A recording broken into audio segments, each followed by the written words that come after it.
4, 3, 2, 1. Ladies and gentlemen. Alright, 93.8 FM izwi lethemba. Usaphulaphulelo lona ke mphulaphula sekhaya. Okwanje njengoko nje babesendishilo besithembisile phanga phambili phasa ke sabesikhe sibe nalo udliwano ondlebe nayo uMeya Sitshilo ke uMzantsi Afrika wonke kumaphuthuphuthu kuyasetyenzwa kungapha nangapha kulungiselelwa ke ukubekwa kwalenkonde kwikhaya lokugqibela kodwa ke ngomso Sitshilo ke iyabe memorial service kuMzantsi Afrika wonke. Masizibulisele sikwamkele Meya kwizwi lethemba. Sibulisa kubo bonke abaphulaphuli bezwi lethemba. Alright. Meya phambi kokuba ngabana senze konke ndiyathanda into bangabana mhlambi komnye nomnye xa uthetha ngomeya awumakhulu ngenye ixesha bakhe balahleke khawuzichaze umama ubani lo sithetha naye namhlanje. Igama lami ndinguzukiswa Ncitha. Intombi yasemabheleni uMadlambulo. Okay.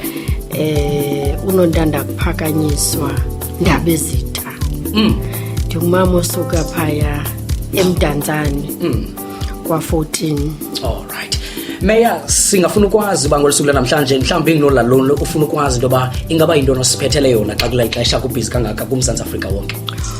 Msasa siniphetele indaba ezingekho mnandi ngoba kaloku as much as sisoloko sisithi sicelebrate ubomi benkonde, ubomi benkokeli, ubomi bomuntu otyebonke ubomi bakhe emzabalazweni.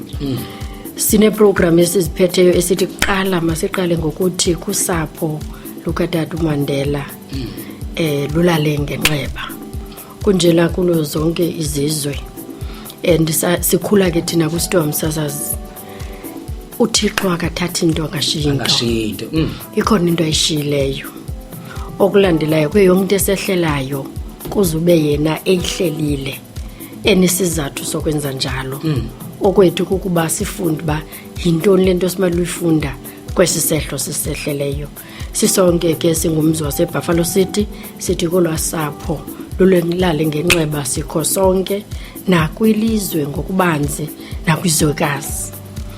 Sitsho ke sisithi msasazi sihlelile apha iprograms esizawuthi sijongane nazo. Eyokuqala yeza kwenzeka ngomso apha eGompo xa kunokuthi kunethe ngoba abantu asifuni banethwe imvula. Ngumthandazo owenziwa kuzo zonke izones ezilapha eBuffalo City. Yanibona ndithetha ngezones ngomsasazi andisathethi ngeward. Ngoba kaloku apha sithetha ngokuthandazela ukuwa kwenkonde. Nkonde leyo eyazibandakanya nombutho weAfrican National Congress ukusuka ngo1942. So asikwazi ke ngoko singurhulumente okhokelwe yiAfrican National Congress. Xa silungisa lemicimbi siyenze singathethathethanga nombutho wesizwe. Yiyo ke lento ndisithi ezi programs zakwenziwa kwizones kudityaniswa le yalapha edolophini kunye neyaseziphunzana neDuncan Village konke iyawuba phaya eGompo apho kuyakwenza umthandazo omkhulu ngomso ozawuqala ngo3. Sivumelene ke nombutho wesizwe ngolohlobo. Okulandelayo siyayiphinda ezonal prayers siziqhube naseQonce nakwezinye indawo endiyazikhanganyanga ezifana noMdantsane. Sine program esiziqhubayo ezawuqinisekisa into ba yimithandazo. Asuka apho kwakhona msasazi sigqitha siya ekubeni sibe nomcimbi weregion le iyonke esiplana ukwenzela apha stadium Buffalo City Stadium.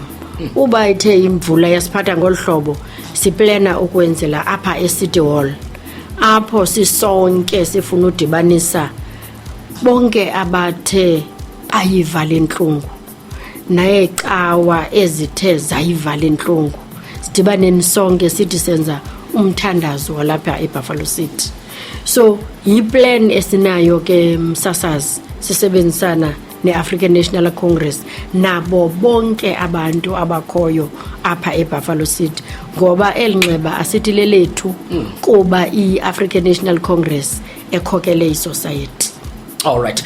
Ndikuvile mema uthetha ngeBuffalo City Stadium umthandazo zaba khona waphinda wathetha na ngentsimbi yesithathu ngomso eGompo. Ingaba mhlawumbi umuntu unaba eBuffalo City ithini into kuyiwe eBuffalo City okanye kuyiwa eGompo? yigompo kaloku endithethe ngayo engomso Engomso, yes. ndathi ke ngoku nezinye zones uqalela eMdantsane ukubheka eQonce nazo zonke ezinye indawo esingazibalanga zenze zazi-programs ze-zones nge-11 Okay. emva koko ke ngokumsasazi sibe nale ye-region yeBuffalo Buffalo City City, okay. ezawuba se-stadium xa i-weather inothi sivumele xa ingasivumeli intend uyenza e-City Hall. All right. Ngaba nicacise kahle. Ucacise kakuhle ngiyathemba nongakhange bekande bevile uvile ingxoxo. All right, amazwi okugqibela mem phambi kokuba ngabana sikhulule ngenxa yexesha September imiyalezo ububhekisa uvakele kwiBuffalo City Metro yonke njengobubanzi. Amazwi okugqibela nje ukuvalelisa kubaphulaphuli nabathandi belijelo losasazo. Amazwi nowabhekisa kubaphulaphuli ngathi ininzi into esiyifundileyo kutata. Sifunde intoba ebeyinkokeli engena nqanamntu ebeyinkokeli ethobekileyo ngoba kaloku abantu namhlanje xa benikwe isikhundla bayakhukhumala. Sibe sinenkokeli humble ngesilungu, umuntu othobeke kakhulu and umuntu ojonga abantu ngeliso elinye. Yinto asifundiseleyo nesibini.